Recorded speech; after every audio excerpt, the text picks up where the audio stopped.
नमस्कार, NMF news पर आप सभी का बहुत स्वागत। मैं हूं आपके साथ अभिषेक पुंडीर। बिहार में एसआईआर हुआ, 65 लाख वोट कटे और राहुल गांधी का ऐसा आरोप है कि चुनाव आयोग ने वोट चोरी की है। वोटर अधिकार यात्रा के कर रहे हैं। बिहार में तेजस्वी यादव हैं, राहुल गांधी हैं, प्रियंका गांधी भी बुलेट पर बैठकर निकली थी सड़कों पर। लेकिन कल कुछ बिहार में ऐसा हुआ जिसकी शायद बिहार के लोगों ने, बिहार की 14 करोड़ की जनसंख्या ने उसकी कल्पना नहीं की होगी।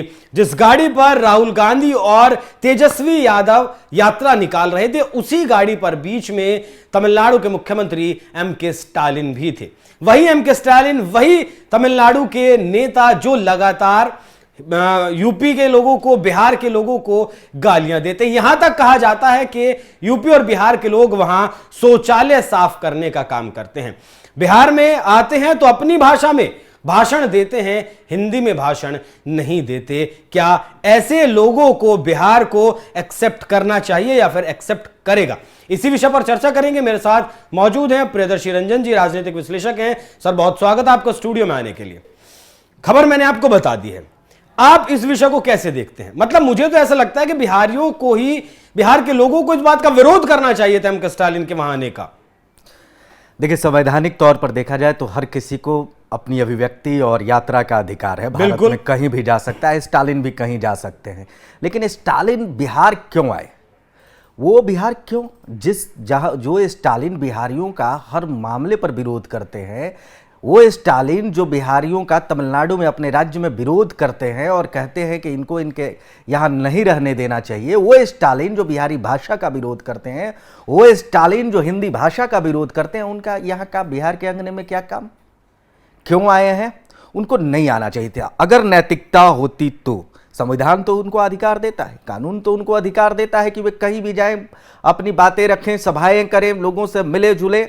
लेकिन जिस स्तर की भाषा उनकी रही है बिहारियों के प्रति जो उनकी भावना रही है, उन्होंने बार बार आहत किया है बिहार की भावना को, यह भूलते हुए कि ये वही बिहार है जिसने अखंड भारत की कल्पना को साकार किया है। ये वही बिहार है जिसने अखंड भारत को बनाया है। उसके बावजूद बिहार को अपमानित करना, शब्द ही बोल लेते दो मीठे बिहार के प्रति, क्या जाता था स्टालिन का? लेकिन वो भी नहीं। बिहार ही आए थे तो दो मीठे बोल हिंदी में भी बोल लेते, क्या चला जाता? जब वो वकालत करते हैं, जब वो स्टालिन जैसे नेता कहते हैं कि तमिलनाडु में आपको यहाँ की स्थानीय भाषा बोलनी पड़ेगी, आपको अगर यहाँ रहना है, यहाँ निवास करना है, यहाँ रोजगार करना है, यहाँ प्रवास करना है, व्यापार करना है, या किसी भी तरीके से आपको तमिलनाडु में आना है, तो तमिलनाडु की जो स्थानीय भाषाएं हैं उनको आपको जानना पड़ेगा। तो बिहार आकर के उन्होंने क्यों नहीं भोजपुरी में संबोधित किया? 2 लाइन ही बोल लेते। मैथिली में क्यों नहीं? मगही में क्यों नहीं? सीख करके आना चाहिए था, 2 लाइन ही सही। तब ये नजीर पेश करते कि देखिए, हम आपके यहाँ आए हैं तो आपकी भाषा बोलते हैं, आप भी मेरे यहाँ आइए तो सीखने का प्रयास करिए। तो ये दोमुहा जो कार्य है, दोमुहा बोल हैं स्टालिन के, ये तो नहीं चलेगा। माफी चाहूंगा सर, माफी चाहूंगा। ये जो सवाल मैंने किया, मुझे लगता है बाद में ये सवाल मुझे आपसे करना चाहिए था। पहले तो सवाल यही था कि एम.के. स्टालिन आए किस मुंह से? जो लोग सनातन का सर्वनाश की बात करते हैं, सनातन की तुलना डेंगू, मलेरिया और बाकी शब्दों का शायद मैं अपनी जबान से लेना भी नहीं चाहूंगा, जो लोग सनातन की ऐसी बात करते हैं, सनातन के लिए, बिहारियों के लिए ऐसी बात करते हैं, क्या उन्हें आना भी चाहिए था यहां? देखिए, स्टालिन कंफ्यूज हैं, उनको पता ही नहीं है कि सनातन क्या है। क्या उन्होंने इस्लाम कबूल कर लिया है स्टालिन ने? क्या उन्होंने ईसाई धर्म को कबूल कर लिया है, या किसी अन्य धर्म को सनातन के अलावा स्टालिन ने कबूल किया है? जब तक उन्होंने किसी अन्य धर्म को नहीं कबूल किया है, एक्सेप्ट नहीं किया है अन्य रिलीजन को, तब तक तो वे भी सनातनी हैं। वे किस मुंह से कहते हैं कि हम सनातनी नहीं है? कोई आधार है? कोई वैसा पक्ष है जो स्टालिन बता सकते हैं? नहीं बता सकते हैं। वो सिर्फ राजनीति कर रहे हैं, राजनीतिक रोटियां सेक रहे हैं। और इस पर तेजस्वी यादव को भी ध्यान देना चाहिए था कि इससे आने से उनकी बात बनेगी नहीं, उल्टा बिगड़ सकती है। बैकफायर करेगा ये? लग तो रहा है। अब उद्धव ठाकरे को लाएंगे बिहार में, राज ठाकरे को लाएंगे बिहार में। आधार क्या है बिहार में? समझ में बात नहीं आती है। वोट जुटा पाएंगे ये नेता बिहार में? आप तो बिहार में रहे हैं, जानते हैं। मुझे तो नहीं लगता। ये बात यह है ना कि ये राहुल गांधी का रोड शो है, ये तेजस्वी यादव का है ही नहीं। राहुल गांधी अपना शक्ति प्रदर्शन कर रहे हैं। वे नेता बनने चले हैं, वे महागठबंधन को जुटा रहे हैं। इंडिया ब्लॉक जो टूटा बिखरा हुआ था उसको फिर से जोड़ने का प्रयास कर रहे हैं। मैं इसलिए ये बात कह रहा हूं कि आप दिल्ली चुनाव का उदाहरण देख लीजिए। वही तो मैं कहना चाह रहा हूँ, जुड़ा कहां था इंडिया गठबंधन? नहीं था ना, टूट गया था बीच में। उस तरीके राहुल गांधी को नेता नहीं मान रहा था इंडिया ब्लॉक। आज भी नहीं मानती ममता दीदी तो। लालू यादव ने कहा था कि सेहरा ममता बनर्जी को इंडिया ब्लॉक का नेतृत्व करना चाहिए। तो यह विवाद था, इस विवाद को पाटने के लिए रोड शो कर रहे हैं, यात्रा कर रहे हैं राहुल गांधी। ये वोट अधिकार यात्रा नहीं है, ये राहुल स्वाभिमान यात्रा है। राहुल गांधी ये बताने की कोशिश कर रहे हैं या राहुल स्वीकृति यात्रा है। राहुल गांधी अपनी स्वीकृति प्रदान करवाना चाहते हैं महागठबंधन के देश भर के नेताओं से, इंडिया ब्लॉक के देश भर के नेताओं से कि राहुल गांधी को इंडिया ब्लॉक का नेता मानिए, उन्हें भावी प्रधानमंत्री मानिए। तेजस्वी यादव ने स्वीकार कर लिया है। ये वही तेजस्वी यादव हैं जो दिल्ली चुनाव के दौरान राहुल गांधी के नेतृत्व को नहीं कबूला था। उन्होंने अरविंद केजरीवाल को स्वीकृति दी थी, वैसे ही अखिलेश यादव ने किया था, वैसे ही अन्य नेताओं ने किया था, उद्धव ठाकरे ने किया था, तमाम नेताओं ने कहा था। दिल्ली चुनाव के दौरान अरविंद केजरीवाल का समर्थन करते हैं। इससे राहुल गांधी बेहद नाराज थे। कांग्रेस बेहद चिंतित थी कि इंडिया ब्लॉक का भविष्य क्या होगा। इस तरीके से तो भविष्य नहीं बन पाएगा जिस तरीके से तमाम सवाल इंडिया ब्लॉक के नेता ही अपने ही राहुल गांधी पर उठा रहे थे।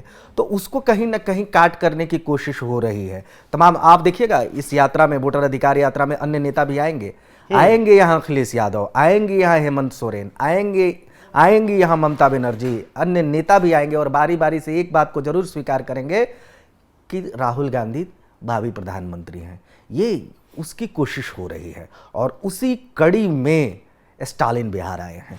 अरे सर, जनता को तो वोट तो जनता को करना है, नेताओं को वोट थोड़े ही करना है। चरणजीत सिंह चन्नी का बयान याद करिए। प्रियंका गांधी ने तालियां बजाई थी कि भैया को, यूपी बिहार के भैयों को हम यहाँ नहीं आने देंगे।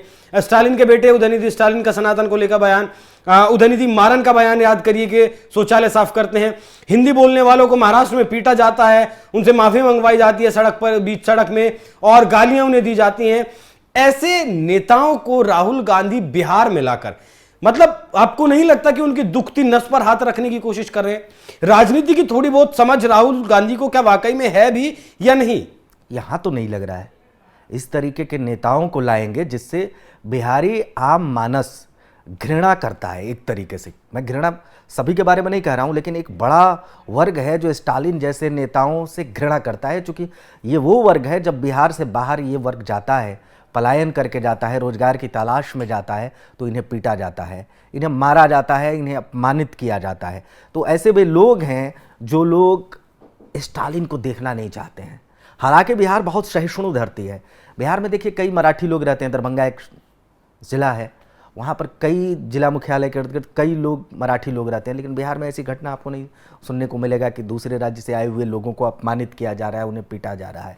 बिहार बहुत सौम्य स्टेट है। स्टालिन गए, स्टालिन को तो सीखना चाहिए कि कितना, मतलब उनको कुछ नहीं कहा, वरना जिस तरीके की ये भाषा बोलते हैं, अगर बिहार में थे और बिहारी उस तरीके की भाषा बोलते उनके मुंह पर, उन्हें अपमानित करने की कोशिश करते, तो इनको कैसा लगता?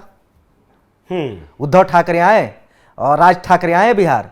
उद्धव ठाकरे और राज ठाकरे जिस तरीके से बिहारियों को अपमानित करते हैं, जिस भाषा में बात करते हैं, जिस तरीके से पेश आते हैं, राहुल गांधी उनको रोड शो में लेकर के आए और उसी तरीके से बिहारी उद्धव ठाकरे और राज ठाकरे के साथ पेश आए, उनको कैसा लगेगा और वो मंजर क्या होगा, नज़ारा क्या होगा, सोच करके देखिए।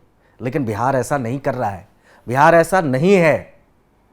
समझना चाहिए स्टालिन को, समझना चाहिए उद्धव ठाकरे को, समझना चाहिए राज ठाकरे को, समझना चाहिए चन्नी जैसे नेताओं को, समझना चाहिए हरियाणा के अन्य नेताओं को जो लोग कहते हैं कि बिहार से बहू लाएंगे खरीद करके। ऐसे ऐसे बयान देने वालों को सीखना चाहिए, सबक लेना चाहिए। बिहार ने जो प्यार दिया है, इस देश को अखंड बनाने में बिहार की भूमिका रही है। आप देश कहला रहे हैं, इसमें बिहार की सबसे महत्वपूर्ण भूमिका रही है। भारत की संस्कृति और सभ्यता को बिहार ने सींचा है। आप जिस बिहारी भाषा को अपमानित करते हैं, उस बिहारी भाषा का मगधी एशिया का प्रकाश पुंज महात्मा बुद्ध की भाषा था। उस भाषा ने विश्वव्यापी संदेश दिया उस जमाने में, खास करके एशिया में, श्रीलंका में, जापान में, कोरिया में, चीन में।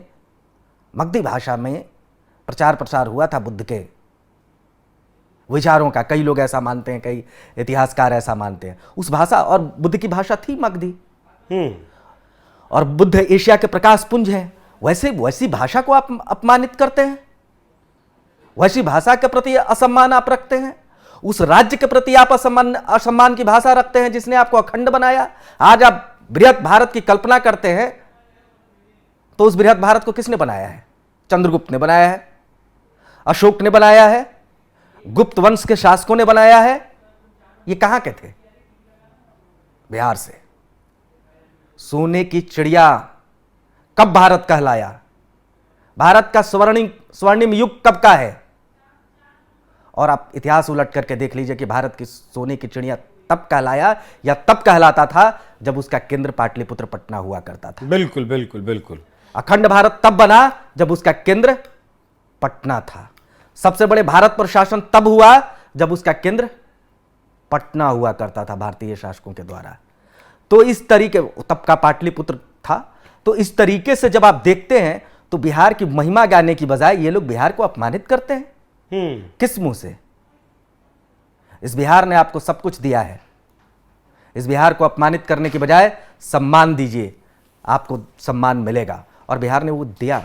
आप इतने दुर्व्यवहार करते हैं हमारे साथ, बिहारियों के साथ, और फिर भी जब आप आते हैं तो बिहार सम्मान देता है। सम्मान आपने कहा कि बिहार एक बहुत सहिष्णु देश है। देखिए, हर भाषा का, हर धर्म का सम्मान करना चाहिए, और बिहार ने वो किया है, बिहार वो कर दिखाता है। लेकिन आत्मसम्मान भी कोई चीज है। चुनावी तारीखों का भी ऐलान हुआ नहीं है। कांग्रेस पार्टी की तरफ से एसआईआर के लिए चुनाव आयोग के सामने कोई शिकायत नहीं दर्ज करवाई गई है। आरजेडी ने कोई शिकायत दर्ज नहीं करवाई है। सीपीआईएम ने 10 शिकायतें जरूर दर्ज करवाई है जिनके निस्तारण का काम चल रहा है। तो सिर्फ प्रेस कॉन्फ्रेंस करनी है, बयानबाजी करनी है, सबूत अगर हैं वोट चोरी के तो वो नहीं देने हैं। और इस राहुल गांधी के झूठे प्रोपेगेंडे को बिहार समझ रहा है, बिहार की जनता समझ रही है। और जिस तरीके से स्टालिन को लाना या फिर और नेताओं को लाना, कहीं ये मुद्दा बैकफायर तो बिहार में नहीं कर जाएगा, ये भी देखना होगा। सर, बहुत धन्यवाद, आप स्टूडियो में आए और इस विषय पर चर्चा की। बाकी दर्शकों, आप इस विषय पर क्या सोचते हैं? अपनी राय हमें कमेंट कर जरूर बताइएगा। नमस्कार।